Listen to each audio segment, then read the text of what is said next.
गरीब आदमी को न्याय मिले, उनको बलि का बकरा बनाया गया है। 65 साल की उम्र में वो नौकरी कर रहे हैं, तो उसका मतलब गरीबी तो होगी ना। और उनका क्या कसूर था? ऊपर से ये आरोप भी हटेगा, ये FIR से उनका नाम भी क्रैश होगा। आप मेरी बात आज आके कीजिए। ये परमात्मा की असीम अनुकंपा है कि आप सबके भीतर इंसाफ की जो आग केसर सिंह जी ने जला दी है, वो हमेशा बुद्धि चाहिए। मैं चाहूं तो निजाम कुहुन बदल डालूं, फकत यह बात मेरे बस में नहीं।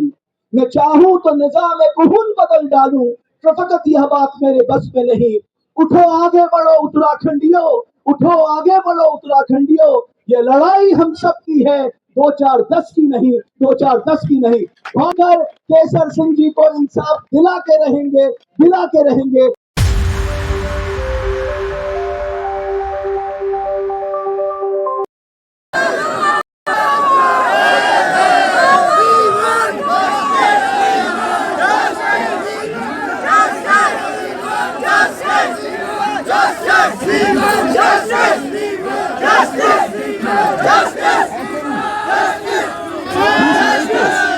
उत्तराखंडी समाज खड़ा है और ये मैं देखने को मिल रहा है मुझे यहाँ पर। और जो लोग यहाँ पर नहीं पहुंचे हैं, मैं जानता हूं उन सब की भावनाएं इसी जंतर मंतर पे टिकी होंगी। वो सब ये देख रहे होंगे कि हम सब लोग केसर सिंह नेगी जी के इंसाफ के लिए किस तरह से लड़ाई लड़ रहे हैं। मैं सबसे पहले उन 23 परिवारों के प्रति अपनी गहरी संवेदना प्रकट करना चाहूंगा, जिनके परिजनों ने अपनों को खोया है। उनकी क्या पीड़ा हो सकती है, शायद मेरे पास बताने के लिए शब्द नहीं है, लेकिन उनकी इस पीड़ा में, उन 23 परिवारों की इस पीड़ा में उत्तराखंडी समाज का हर एक नागरिक सहभागी है। मैं बस इतना उनके सामने संवेदना प्रकट करना चाहता हूँ। 3 तारीख को मालवीय नगर अग्निकांड हुआ था और 6 तारीख को केसर सिंह नेगी जी की गिरफ्तारी हो जाती है और 8 तारीख को उनको न्यायिक हिरासत में भेज दिया जाता है। मेरे से पूर्व सभी ने वो मुद्दे उठाए हैं कि वहां पर दरअसल जिम्मेदारी किसकी थी। क्या जिनकी जिम्मेदारी थी उनमें से किसी एक की भी अब तक गिरफ्तारी हुई है? जिनकी जिम्मेदारी थी कि रिहायशी इलाकों में कमर्शियल कारोबार चल रहा है, निगरानी तंत्र जिनका था, उनमें से किसी की गिरफ्तारी हुई है? जिनकी जरूरत थी कि जिन्होंने ब्रेड एंड बटर का लाइसेंस दिया और सो गया टूरिज्म डिपार्टमेंट, उसकी कोई जवाबदेही नहीं है। उस होटल के पास फायर एनओसी नहीं थी, उनकी भी कोई जवाबदेही नहीं है। वहां पर एंट्री और एग्जिट का एक ही गेट था, उनकी भी कोई जवाबदेही नहीं है। और यहां तक कि वो जिस तरह से 6 कमरों का 25 कमरों में बदल गया, जिनका निगरानी तंत्र था, उनकी भी कोई जवाबदेही नहीं है। सारी जवाबदेही जो है वो एक वेतन भोगी कुक की होगी, जिसका सिर्फ काम वहां पर भोजन बनाना था। ये बहुत बड़ा अन्याय है और इससे बड़ा अन्याय कुछ हो नहीं सकता। और आज ये अन्याय, मैं सच बताऊं आपको, अगर आप समाज खड़ा नहीं होता तो हो सकता है तैयारी पूरी थी कि केसर सिंह नेगी जी को इस पूरे घटनाक्रम के लिए बलि का बकरा बना दिया जाए। हम उत्तराखंडियों की कुल जमा पूंजी जीवन भर की क्या होती है? हमारी कुल जमा पूंजी होती है हमारी ईमानदारी, हमारी कर्तव्य निष्ठा। क्यों हम पहाड़ छोड़ के आते हैं, अपना आंगन छोड़ के आते हैं, अपने देवी देवताओं को छोड़ के आते हैं, अपने बड़े बुजुर्गों को छोड़ के आते हैं, ताकि हम अपनी आजीविका, अपने बच्चों का लालन पालन पोषण कर सके करके। कोई व्यक्ति इस समाज का या भारतवर्ष का क्या इस बदनुमा दाग के साथ जीना चाहेगा कि उसकी वजह से 23 निर्दोष लोगों की मौत हो गई? कोई नहीं चाहेगा। लेकिन आप समाज ने दिखा दिया।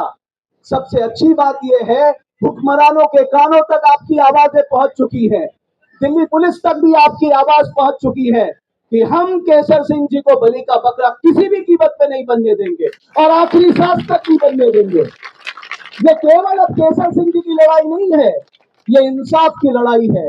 और कानून का प्रतिपादक सिद्धांत क्या कहता है कि सिर्फ इंसाफ होना नहीं चाहिए, होते हुए दिखना भी चाहिए। और हम चाहते हैं, उन हुक्मरानों से हम याचना करने आए हैं, प्रार्थना करने आए हैं, आप करिए अपना इन्वेस्टिगेशन, हमें कोई दिक्कत नहीं है।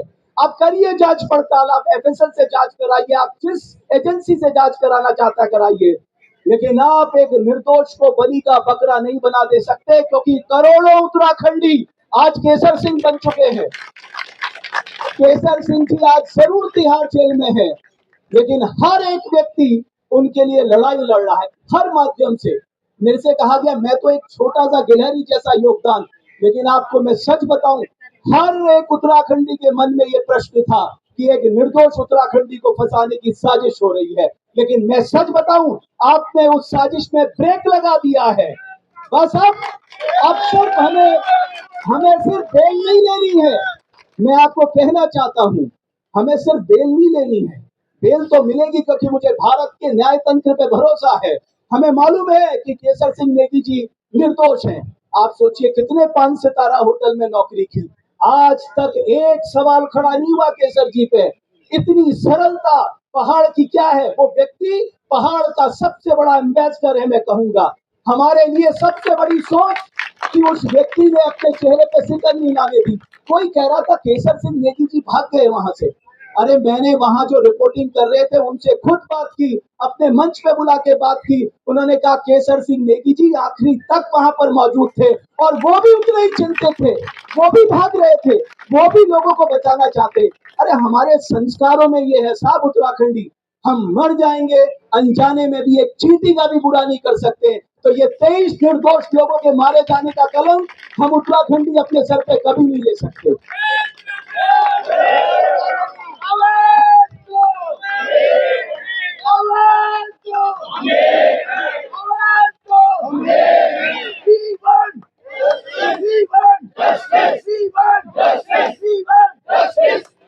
एक और बात मैं बहुत संक्षेप में कहना चाहूंगा, कई महानुभाव यहाँ आए हुए हैं। आज ये आशुतोष भाई आए हुए हैं, देखो इन्होंने उस बिटिया के लिए जो लड़ाई लड़ी तो कोई भूल नहीं सकता। ये पहले व्यक्ति थे, कोई ना कोई व्यक्ति समाज से निकल कर आता है। क्यों? क्योंकि हम अपने समाज को बेइंतहा प्यार करते हैं। मैं आपकी तरह अपने उत्तराखंड को, अपने गांव को, अपने उत्तराखंडियों को बेइंतहा प्यार करता हूं और सोचता हूं कि उनके जीवन में अगर मेरी वजह से कोई छोटा सा भी बदलाव आ जाए, मैं पीछे नहीं हटूंगा। इसलिए हमने ये संकल्प लिया है, आखिरी लड़ाई तक हम केसर सिंह का साथ देंगे। बिट्टू भाई, मैं आपका बहुत धन्यवाद करूंगा। अच्छा क्या है, हमारी भी जमा पूंजी बिट्टू भाई है, कुछ भी दिक्कत होती है बिट्टू भाई ये करना है। अब इन्होंने सारी व्यवस्था खुद की, क्योंकि हम तो नौकरी करते हैं, हमें कहां से इतना समय मिल पाएगा, सारी व्यवस्था। एक और व्यक्ति जो भरत रावत जी है, मुझे नहीं मालूम यहाँ पर है या नहीं है, उन्होंने, मैं सच बताऊं, जो योगदान दिया है इस पूरे में आपको बता नहीं सकता।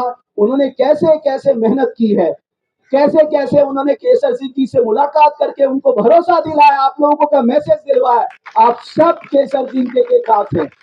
मैं बस आखिरी में इतना ही कहना चाहूंगा, आज हमारे लिए बेहद दुख का दिन है। हमारे जसपाल राणा जी हमारे बीच नहीं रहे, उनका जाना हमारे लिए एक बहुत बड़ा नुकसान है। मैं कह नहीं सकता, ना अपनी भावना व्यक्त कर सकता हूँ, उस परिवार को अपनी संवेदना प्रकट कर सकता हूँ। कल जब बिट्टू भाई का रोते हुए मेरे पास फोन आया कि हमने अपने एक भाई को खो दिया है, और वो ऐसा भाई था जो हम लोगों के साथ, मैं सच बताऊं, आज वो यहाँ बैठा होता, केसर सिंह नेगी के इंसाफ की आवाज के लिए वो भी आवाज लगा रहा होता, लेकिन परमात्मा को कुछ और मंजूर था। लेकिन बस इतना मैं कहना चाहूंगा, आप सबसे प्रार्थना करना चाहूंगा, याचना करना चाहूंगा, ऐसे ही हमेशा एकजुटता अपने उत्तराखंडियों के लिए दिखाते रहना। हमें इंसाफ की इस लड़ाई में हर उत्तराखंडी के साथ रहना है। वो विदेश में भी होगा हम उसके लिए लड़ेंगे, वो देश में होगा हम लड़ेंगे, हम उत्तराखंड के लिए भी लड़ेंगे। हमने अपना राज्य ही लड़ के लिया है, तो आपको क्या लगता है कि हम केसर सिंह जी को निर्दोष नहीं साबित करवा पाएंगे? अरे चेहरे पे स्माइल ला के आत्मविश्वास के साथ मैं कह रहा हूँ, वो निर्दोष साबित होंगे, उनके ऊपर से ये आरोप भी हटेगा, ये FIR से उनका नाम भी क्रैश होगा। आप मेरी बात आज याद कीजिए, ये परमात्मा की असीम अनुकंपा है कि आप सबके भीतर इंसाफ की जो आग केसर सिंह जी ने जला दी है, वो हमेशा बुझनी चाहिए। मैं चाहूं तो निजाम कुहुन बदल डालूं, फकत यह बात मेरे बस में नहीं। मैं चाहूं तो निजाम कुहुन बदल डालूं, फकत यह बात मेरे बस में नहीं। उठो आगे बढ़ो उत्तराखंडियों, उठो आगे बढ़ो उत्तराखंडियों, ये लड़ाई हम सब की है, 2-4-10 की नहीं, 2-4-10 की नहीं। बहुत धन्यवाद। और संकल्प एक ही है, हम सब मिलकर केसर सिंह जी को इंसाफ दिला के रहेंगे, दिला के रहेंगे, दिला के रहेंगे।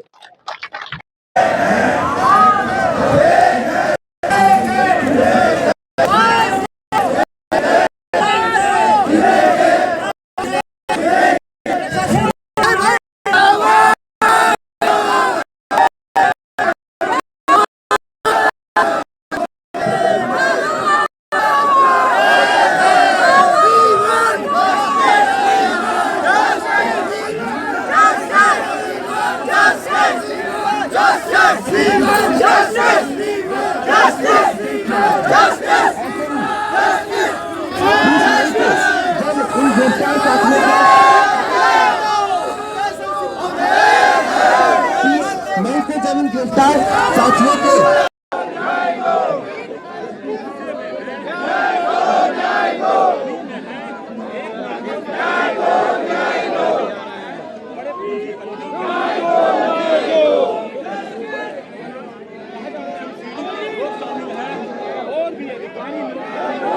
क्या सच्चाई है निकल के आना चाहिए। जो भी अगर इस तरह से देश में चलता रहा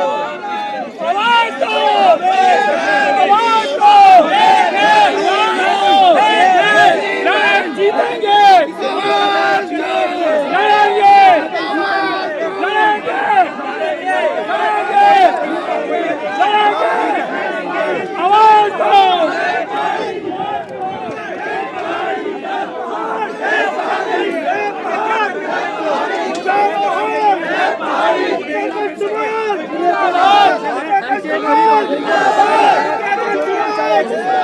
देखिए जी, हम चाहते हैं गरीब आदमी को न्याय मिले। उनको बलि का बकरा बनाया गया है।